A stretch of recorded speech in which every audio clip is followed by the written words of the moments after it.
All right, ladies and gentlemen, welcome back to another episode of ChumChat. It's your boy Johan Gomez, alongside my co-host Tanner Tessman. And today's a special episode. We're reviewing the topic of the video is we're reviewing the U.S.'s group in the World Cup. I know we're a couple months out, and I know a lot of things can change from here until now. Obviously, you see Miles Robinson going down. We don't know if he's completely out of the World Cup yet, but it's a bummer to see, and a lot of these things can still change for either side, England, U.S. Let's One see of if we the can get one it, of the guys. European countries, Scotland, Wales, or Ukraine. And then for the last one, we have Iran. So, Bravo. Bravo. so we're gonna review this group, but first and foremost, we want to go over what's going on in our lives. Me and Tan wrapping up our seasons. I have one more game left. Tan, you have two, three. Yeah, two. Just about the whole world is tuned into what Venezia is going through right now. It's tough. Me and Tan were talking about it. Obviously, you guys aren't going to get the full spiel, just because, unfortunately, we might have to put that on our Patreon that's coming soon in the future. So stay tuned to that. But Tan, just talk to me a little bit about the difficulties of what's going on, and kind of like y'all's situation in terms of what you are looking at now. Yeah, so this last week we stayed alive. So there was opportunities for us to get confirmed in the relegation, but we didn't. We stayed alive on a massive win versus Bologna and a last minute goal from Dennis Johnson, his first goal of the year. Absolute banger scenes, but this also didn't mean anything. If we won or lost, the control is in Salernitana's hands. And they had a last minute tie to Cagliari, who also now, if either of those two teams win, we're officially relegated. So I think Cagliari won't win the next game they play versus Inter Milan, and Inter Milan's in the title race. So if Cagliari wins this game, then they deserve to stay up. And then we play Cagliari in the last game. So this is in our control, I believe, with Cagliari, but Salernitana has Empoli, which is a mid-level team, which won't be playing for anything, and Udinese, who is also a mid-level team that won't be playing for anything. So Salernitana is the team we're on the watch for, that they could kill our hopes and dreams. But obviously we played them twice and we lost to them twice. So not much we can say other than we should have beat them or done well against them. And that's kind of where our team's at is we've done really poorly like in 2022, and we're still alive now with 2 weeks left. Nobody thought we would be in our current form, having lost 10 games in a row. No one thought we'd be alive. So looking back on the season and seeing like 5 or 6 last minute games where teams score on us for a win, and then 3 or 4 that they score on us for a tie, it's really tough to look at and say, we're right there. And even after all those last minute situations, 2 weeks ago we played Salernitana. If we win this game, we're in a different position. So it's been in our hands. We've had chances. So now it's not in our hands, and we go to Roma this weekend, and it's going to be a tough game. So, I mean, hopefully we can win to keep our dreams alive. We can control. That's what we're focusing on. You'll have to win out. You'll have to win out. Yeah, we have to win out. So we play Roma away, which Roma also isn't playing for anything. They're saving their team for the Conference League final. So it's definitely a big chance for our team, and that's how we're viewing it. Obviously, we play whoever they put out there. That's how soccer is. So we're looking forward to it. But obviously, we've been alive and we stayed alive. So I think our heads are up and we're going strong, and we're having a good time in training. Everybody's performing well, managing themselves. So it's the last couple of weeks, important games, important moments for players on the field for us. Whether it's our striker who's had 9 goals, if he gets a couple more goals, maybe next year he's leaving at a big club. So, it's little things like this that we look out for each other, trying to help each other do the best thing for them and the team. But yeah, that's our situation. It's not the best one, but we're still alive. We're just trying to arrive to the last game with one chance to stay up, and I hope we can do it. So yeah, that's us. But how's it been with you? Last game of the year. We want to take a quick break from the video to shout out our sponsor, BT Online. They continue to be the #1 site for all your betting needs. Don't forget the NBA playoffs are going on right now. Who do y'all have winning the NBA Finals? I got my hometown Mavs and Luka going all the way. But on a serious note, make sure to go to your mobile desktop, check out betonline.com, and use the code BELIEVE for 50% off your welcome bonus. That's BLEAV for 50% off. Yeah, What's last game what's of it the looking year. like? Luckily, we're safe. We're safe. So we're not fighting for anything. We've been safe for 4 or 5 games now. So I think this was the first year in a while since my new coach got here that we've been safe the earliest.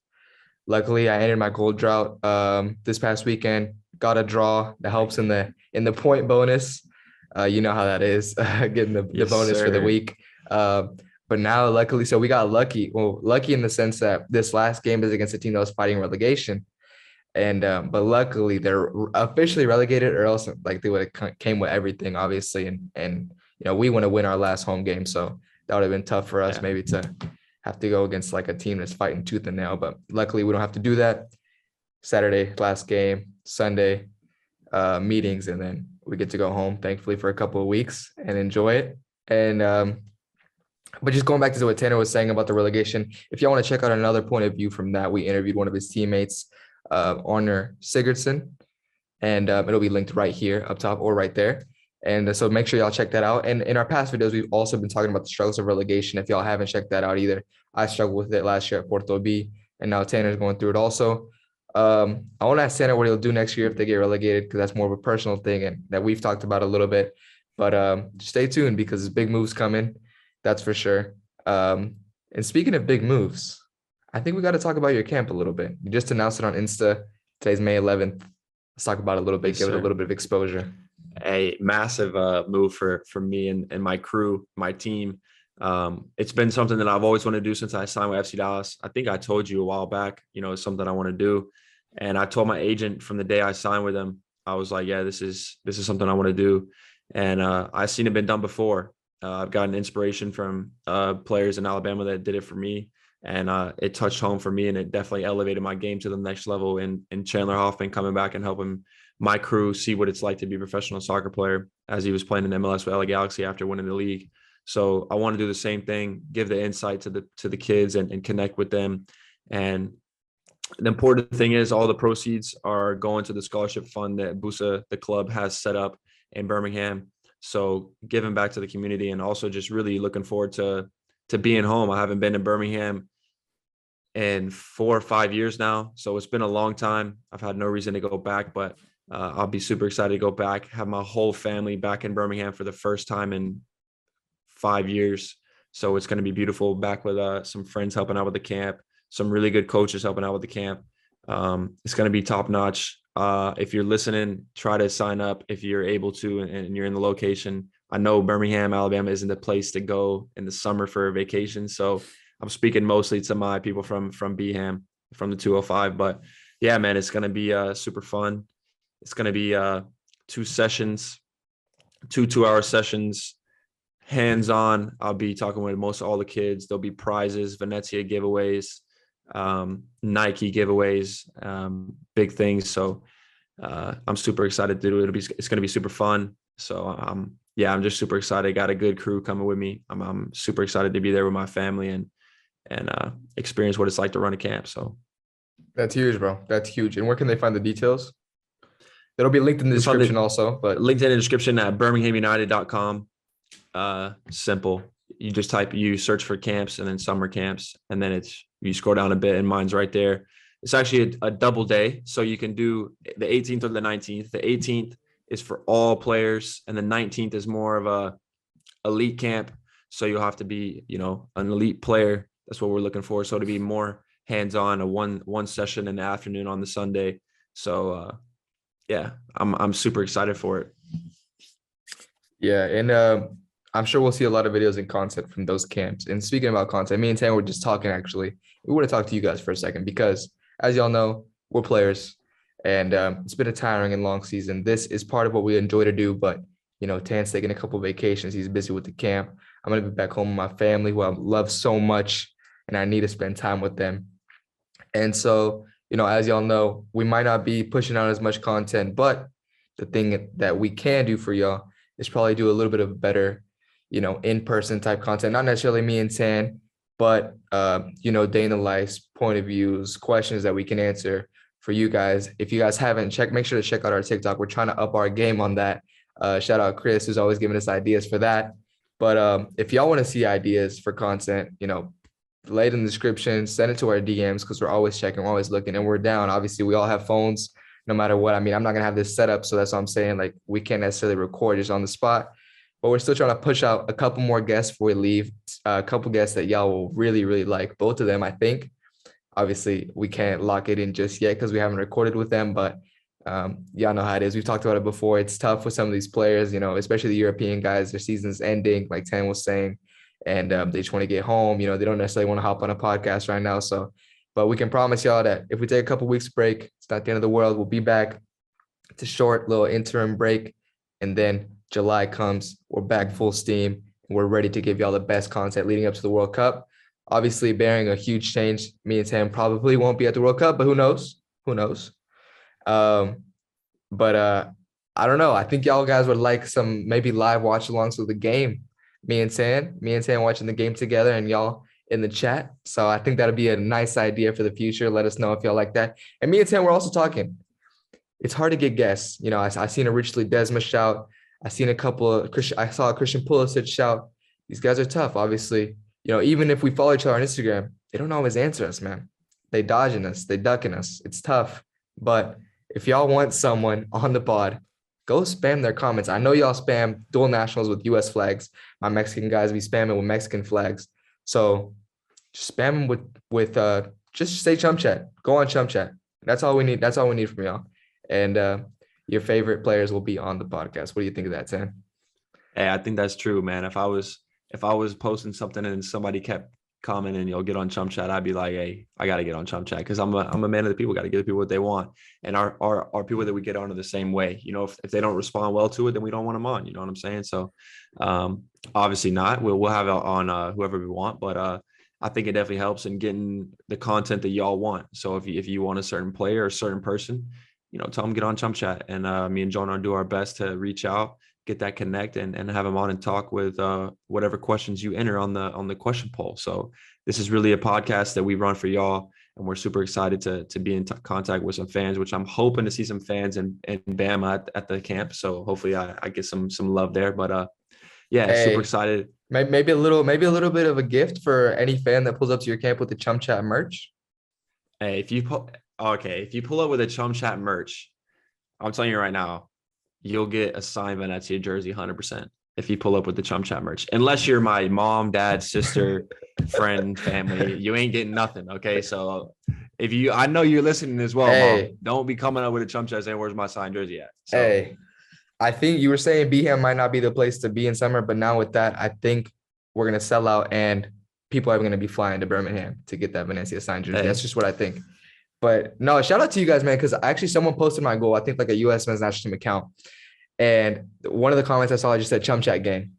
I love that. Maybe you didn't know me before and now you know me because of ChumChat. That's fine. I love that. You know, under anything Tanner related, under anything me related, feel free. #ChumChat blessing, you know. You guys are blessed just by watching this. I've said it before. So, I mean, just spread the love. We love you guys a lot and we appreciate all the support. But enough of that, guys. You guys are here to hear us review the US's group.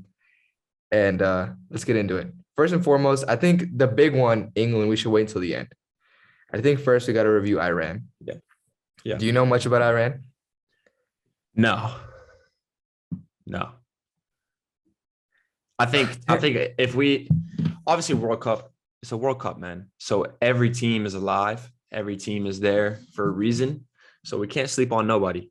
They're going to have a team that's hungry to prove. And we can't sleep on that. We're going to have to come with a good tactical advantage. We have players that are more technical. So I know as a U.S. fan, we're expecting the 3 points. But at the end of the day, we should get the 3 points. But if we don't, it's not the end of the world. We got 2 more games. But yeah, I think for me is a sure game that we have to get 3 points if we want to make a run in the World Cup. So, yeah, I mean, I don't know. I think people are just overlooking Iran. They're a strong team. You know, they won their group in the Asian third round of qualifying. They went 8-1-1. They have actually I don't know if you know this. Their star player plays at Porto, so I know who he is. He's the Porto leading scorer like for a couple years now. Mehdi Taremi, shout out to him. I know he's watching. But I don't know. It's gonna be tough. You look at our center backs now. He's a 9, by the way. You look at our center backs now. I mean, Chris is gonna be the one that has to shut him down. I think Christian Walker, because those are our alumni. Other than that, I mean, it might be tough to shut him down. Or Eric Palmer Brown. Or Eric Palm, maybe three in the back. Maybe Yeah. Greg switches it I up know to what you're shut this going to guy say, down. but hey, 3 in the back, or even 2 in the back. I mean, pretty much we got all the center backs. I mean, besides Cameron Carter Vickers, who else you counting in? Like, we got McKenzie on lock, we got Chris, we got Walker, we got APB. Am I missing anybody? Like maybe Aaron Long, but he's coming off an injury. I think he just got hurt again, so I don't know where he is in the picture. But I mean, we got the ChumChat back 4. I don't know who else you want to be at the World Cup. Walker for sure. Reggie. Reggie as well. Our back line's looking solid. I don't know. I mean, we're almost there, guys. We're almost at the starting 11, but yeah, Reggie's gonna. Hopefully, Reggie makes a roster, and shows out. He deserves it. He's been working hard as a fellow ex-teammate. I have a lot of respect for the guy. So, Here's the thing, though. People are underselling Iran because you know why? Argentina in 2014, right? They had Iran in their group. They struggled to break down Iran. The only reason they beat Iran is because of that wonder goal by Messi. Do you remember that at the very end? Right? So yeah. 1-0. If I'm not mistaken, Iran also had Portugal 2018 in the group. And I think they drew. I'm pretty sure they drew. Y'all can fact check me on that. So these are good teams that Iran shows up to the World Cup ready to go. Obviously, they might steal points from England. They might steal points from whoever qualifies out of the other 3. But U.S. cannot sleep on these guys. These guys, just because they don't have a big name, does not mean that they're not here to play. I think that they're a sleeper. And honestly, we're going to move on to this later. But, I think from the youth of this team, sometimes when you're young, you don't necessarily realize the importance of certain things. And I feel that they can maybe sleep on Iran a little bit. Maybe they focus all their energy in England and Iran sneaks up on them and steals a point or maybe 3. So I just think that we have to be careful there. But that's me and Tan's idea of Iran. Now let's move on to I guess we can't really analyze Wales, Scotland, or Ukraine, because we don't know. We don't know who's going to qualify. I think at the end of the day, Scotland and Wales are very similar. They're like it's basically England B. They got the style of play is Premier League football. That's the players they got. Scotland's got a lot of Premier League players. Wales got some Premier League players and some elsewhere. But Ukraine, I don't know much about, but given the state they're in, I know they're going to fight hard for their country. So they're definitely a possibility to enter the World Cup if they're able to play. I think, they're very similar teams, though. Definitely all 3 teams are teams that are going to be bringing their A game, going to be, especially if Ukraine qualifies. I think this could be a nightmare for the U.S. With the amount of support and the amount of fight Ukraine's going to come with. I think they're going to be hard to play against. They're going to be playing like a team that's in relegation. I think it's going to be showing out for their country, and it's going to be tough to play against. So, and I think with Wales and Scotland, very similar. I think the U.S. will match up really well versus these 2 teams. I think we'll have a lot of opportunities to create versus these teams, and it's just a matter if we can finish. I think we'll do well defensively with the combinations at center backs and which choices Greg chooses to put at outside back. But I think versus those 2 teams, we have a really good chance. But versus Ukraine, I have no idea, just because of the amount of heart they're going to come with. So what are you thinking about those 3 teams, though? I think you're right. I think Ukraine can be a nightmare. You see a team like Denmark, they're good. But in the Euros, after what happened to Eriksen, they become a different beast. They became a team that went to the semifinals, maybe could have snuck into the final. They were tied with England for a good bit, So, yeah, I like that. I like that you said that Ukraine, has talented players, several in the Premier League. You see Zinchenko, Yarmolenko, guys like that. So they're dangerous. They have a solid defense. They have a good attack. So obviously they have to make it first, but I think that is a nightmare matchup for the U.S. On the other hand, Wales and Scotland, 2 solid teams. Scotland definitely underperformed, I feel like, at the Euros, but Wales, you can never count Gareth Bale out. He's not playing at Madrid. I think he wants this glory for his country. So I think he's going to push them through to qualification. Not only that, he's going to really fight to get them through that group. So I think Wales, it has to be a must win for the U.S. if they want to go through and, any of those three teams has to be a must win. Has to be a must win if they want to go through. Honestly, this is gonna sound a bit absurd, but I think England might in the end be the easiest game out of the three. And this is why I say that. Because England, I think, has pressure when they play US because they feel that England fans talk a lot. England thinks they're better. England thinks that the US is their little brother. It's not true. So I think that the England players and the England people might have talked themselves up a little bit too much. And you know how the US fans are. I think they're playing on Black Friday, right? After Thanksgiving. A very, Yeah, the very day after American, Thanksgiving. a very, very American holiday. So, I mean, what more could you want? The whole world's going to be tuned into that. The whole of the US is going to be tuned into that. And no one's going to be doing anything. I honestly think that can be the easiest result for the US to pull out of the three groups, out of the three games. What do you think? Yeah, I'm trying to fact check you right now. Is it actually the day after or is it on Thanksgiving? I think it's the day after. Uh, The we can fact 25th of check this. November. Is that not Thanksgiving? Well, let's check the calendar. Looking November. 25th is a Friday. 25th is a Friday. So 24th Okay, would be so Thanksgiving. the day after Thanksgiving. Yeah. For me, the matchup with England, I think I could agree with you. In terms of the way the game will go, in terms of how easy it'll be. I'm not saying the easiest for a win. Obviously, England's a strong squad. It's going to be, I mean, they got top class players, so I'm not saying for a win, but in terms of how a player is going to feel in the game, I think it could be the easiest because England's a team that plays pretty football. They play Premier League football. They move the ball. So I think we'll have possession as well. I don't think they're a team that plays like Atletico Madrid that pressures and pushes you high and swarms you. I don't think they're a team like this. I think they're going to let us have the ball when we have it, and then we'll have chances.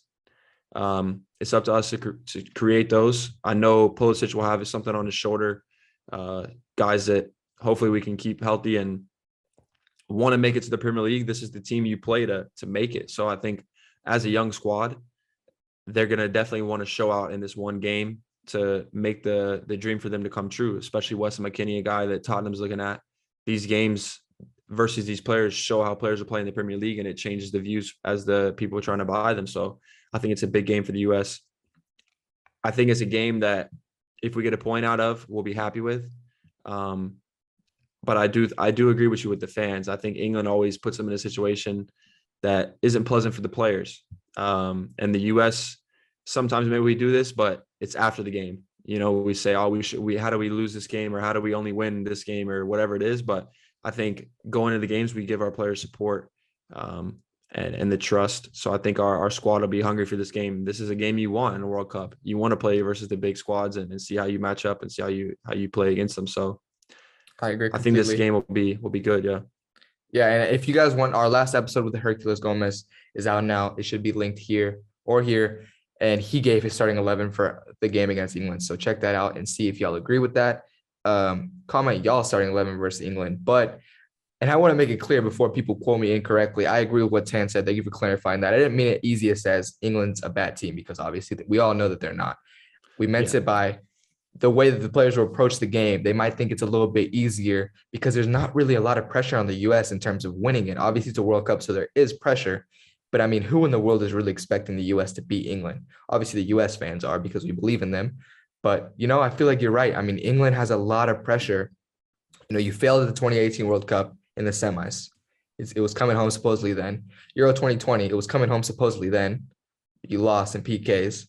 And now, is it the end? Is it the end of Gareth Southgate's reign if he doesn't have a good result here?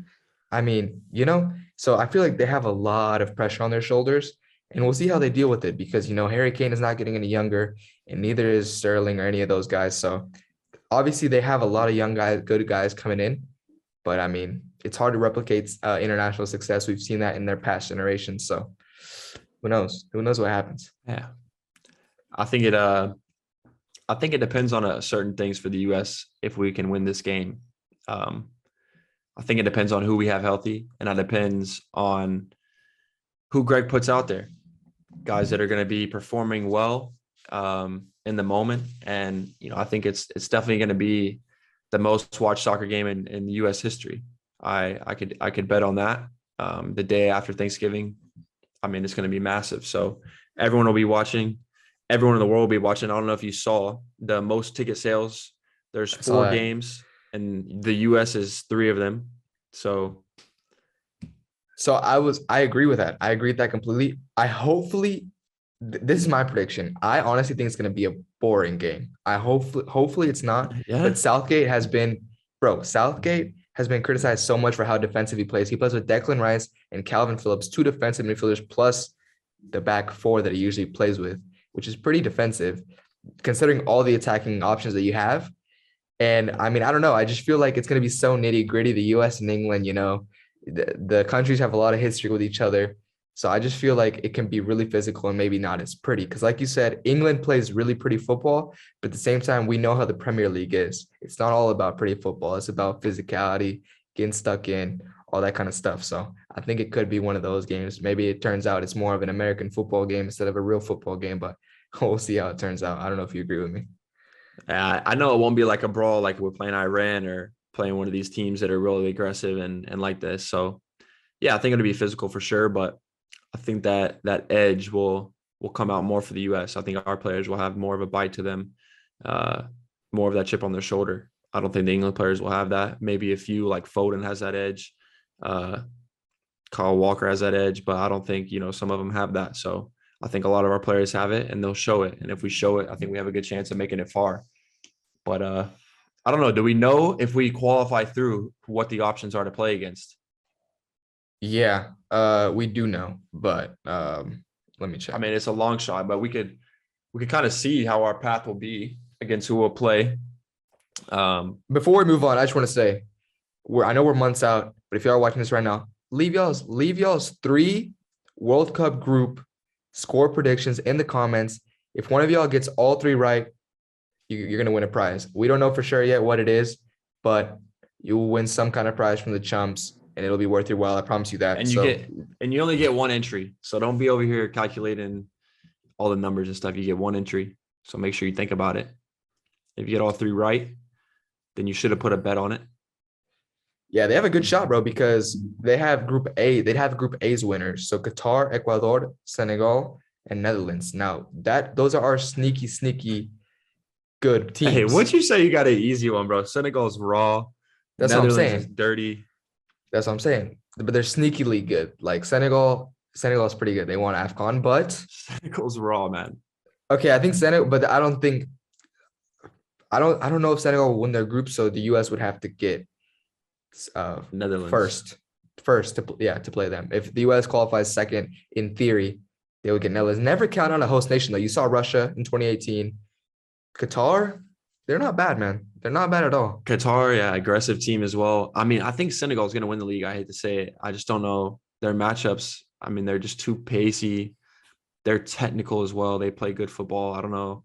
It's going to be that's going to be some interesting games for sure. What was the other team you said? Ecuador. Ecuador Ecuador is as really well, good, man. bro. Ecuador is really good, Ecuador bro. is really good as well. I think Qatar is counting themselves out on this one, man. I know Russia, the host country, always does well, but this one, man, I don't know. This is some group, man. Netherlands as well. I know Netherlands isn't. You think of Netherlands and you think a really strong squad, and they have strong players, but I don't know. They never really win anything, and they're always like mid tier. I feel like so. To me, I think Senegal wins this group and Ecuador makes it out. I think the Netherlands don't make it out. That's my personal opinion. Wow. 2018, they didn't make the World Cup. 2014, obviously great performance, 3rd place, I believe. 2010, 2nd place. So they are good. That was an old generation. Now they have a new generation, but you see players like Van Dijk, you see players like De Jong. Those guys, I feel like they haven't had any success yet. So they're hungry. I feel like they're hungry. I don't know if you agree with that, but I feel like they can be extremely dangerous. I don't know how they match up with the US. I think the US actually does match up really well with the Netherlands, but if they get Yeah, Senegal, it can be. lights out. I don't know if we have anyone to match up with Mane on his day, man. I don't know. I don't think anyone in the world can match up with Mane on his day, except for maybe Kyle Walker because he's pacey.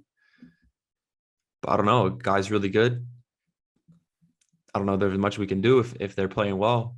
If I mean that's the thing. If they're playing well, I mean it's tough. It's same with Ecuador. Ecuador is a team the US doesn't play well versus South American teams or Central American teams. That's why qualifying for the World Cup is tough for us, is because he's going to these games and it's tough to play against. So Ecuador is a team that we've played a lot of teams like them. So I think it's possible for us to have a good result, but this game will be tough. This game will be tough. It won't be a game like England that's going to be, I think, easier for the player. But yeah, I mean, That's the thing about South definitely a American tough teams, matchup though. next.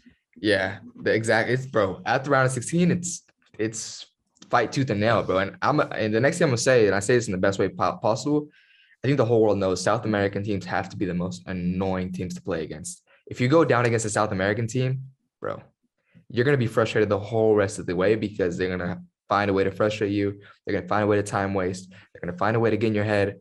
So I don't know, especially having a young team like the US, I don't know if they can deal with that. You don't see that in Germany. You don't see that in England as often. Those are things that you only can experience maybe in South America and Mexico and those kind of leagues, maybe Portugal, and with those like the Latin roots. So I don't know. It'll be interesting. But that group, no one's talking about that group. I feel like that's a low-key group of death in the sense of every team could have a chance. Yeah. I don't know. I think every team besides Qatar, I mean, I don't know how they make it out of this group unless they absolutely go berserk with the fans. But I don't know. It'd be interesting to see. It's actually crazy. All the stadiums are so close to each other. I think each stadium is like 20-minute drive maximum. So, I mean, you're talking about around 20 stadiums that close in range, massive stadiums. World Cup's going to be buzzing. I don't know if y'all know this before we wrap this thing up, but me and Tan actually got to see Qatar in 2016, and they were already building one of the stadiums. I remember that, which was dope to see. But yeah, it's crazy, man.